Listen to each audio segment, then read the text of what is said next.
ওই ওই শুভলক্ষ্মী রায় পূর্ববর্তীর সামনে আমাকে আবার অপমান করলো।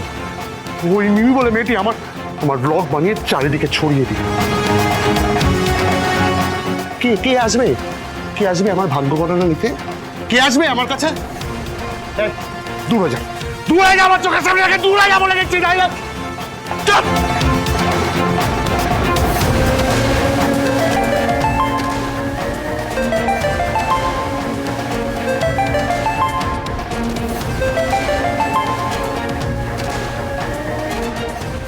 হ্যাঁ বলুন।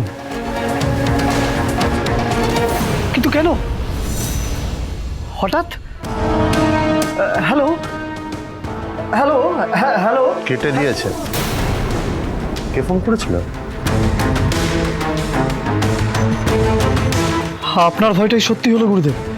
খবরটা চারিদিকে ছড়িয়ে গেছে। আজ সন্ধ্যাবেলায় মিস্টার ঝুনঝুনালা আপনার সঙ্গে দেখা করার কথা ছিল। ওর ম্যানেজার ফোন করে সেটাই ক্যান্সেল করে দিল। আর এটাও বলল যে ওরা মাসে মাসে আমাদের যে দক্ষিণাটা পাঠায় সেটাও আজ দেবে না।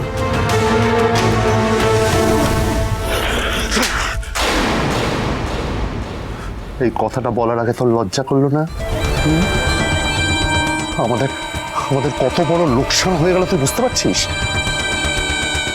জানি গুরুদেব, এসব তো সব আমিই রাখি। তাই তো চিন্তা হচ্ছে গুরুদেব, এইভাবে যদি সব ক্লায়েন্ট আমাদের চলে যায় আমাদের তো ব্যবসা বন্ধ হয়ে যাবে। বন্ধ হবে ওই মেয়েটির মুখ। আজকে থেকে ওর প্রত্যেকটি মুহূর্তের খবর আমার চাই।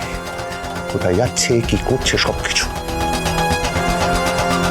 এবার জন্মের মতো শুভলক্ষ্মী রায়ের মুখ না বন্ধ করতে পারলে আমার নামও ভৈরব চন্দ্র মুখোপাধ্যায় নয়।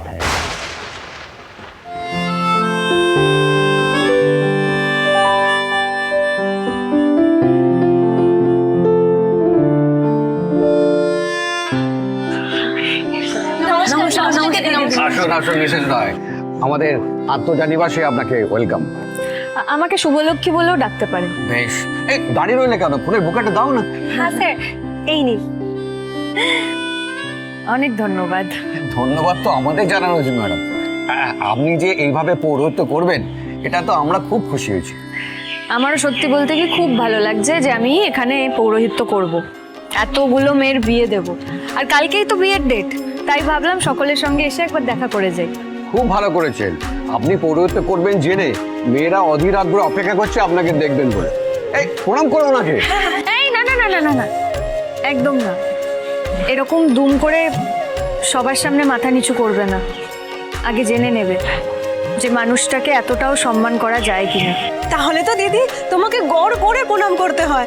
আমরা সবাই দেখেছি, তাই না বল, সোশ্যাল মিডিয়াতে তুমি কিভাবে কত সাহস করে ওই মেয়েটাকে বিয়ে দিয়েছিলে। হ্যাঁ গো দিদি, তুমি আর তোমার স্বামী কতগুলো গুন্ডার সাথে লড়লে, আমি তো পুরো ফ্যানই হয়ে গেছি। ওরে বাবা, একেবারে ফ্যান।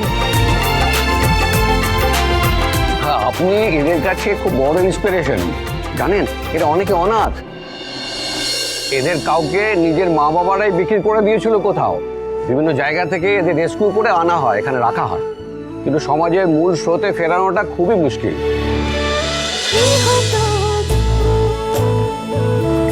গৃহপ্রবেশ সোম থেকে রবি রাত 10টায় স্টার জলসায় ও জিও হটস্টারে।